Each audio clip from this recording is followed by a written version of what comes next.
Assalamualaikum warahmatullahi wabarakatuh. Kembali lagi dalam Isno Channel. Untuk hari ini aku ingin review ada satu produk daripada XPG, iaitu XPG SX8600 Pro untuk korang punya SSD, iaitu sejenis NVMe 1.3 dengan read and write speed sehingga 3 Gbps ataupun 3.5 Gbps, dan ini merupakan Gen 3 X4 untuk SSD sebanyak 1 TB yang aku dapat semasa Shopee haul hari itu, berharga sekitar RM500 sahaja. Kenapa aku pilih ini? Kerana berbanding Samsung Evo ini lagi murah berbanding Samsung Evo. Jadi terus aku beli ini sebagai aku punya portable gaming experience. Aku tidak meletakkan terus kepada aku punya motherboard, walaupun kita tahu kalau kita letakkan kepada motherboard tu kita boleh dapat speed sehingga 3000 Mbps. Tetapi aku ingin jadikan dia sebagai portable gaming, di mana semua game aku letakkan di sini, jadi aku boleh run aku punya gaming daripada aku punya komputer rumah dan juga komputer office,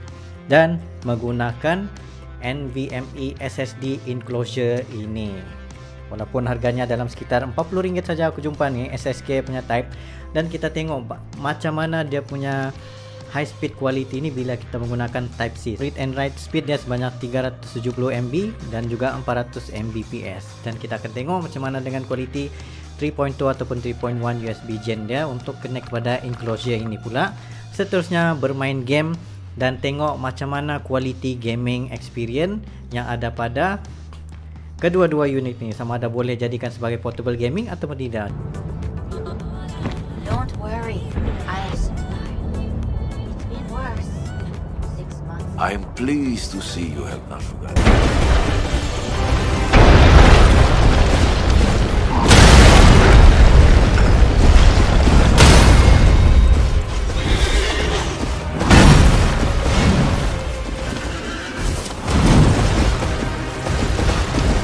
This don't make no fucking sense.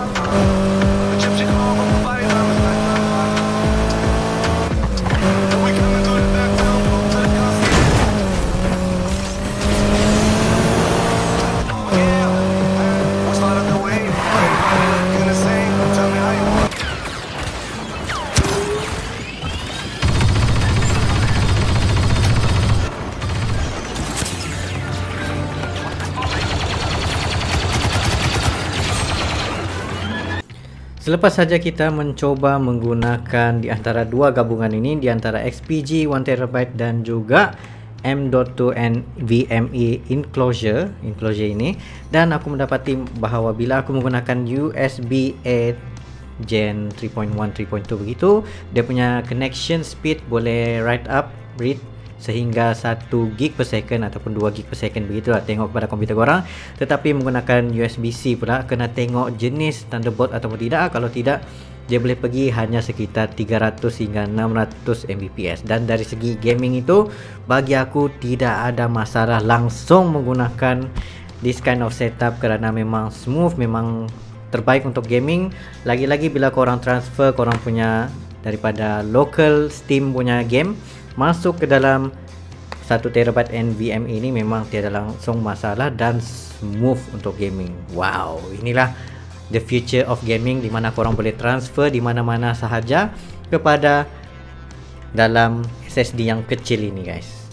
Nah, apalagi sekiranya korang ingin membeli, korang boleh pergi link down below untuk sebarang pembelian. So, itu saja pada aku. Thank you much for watching. Jumpa lagi next time.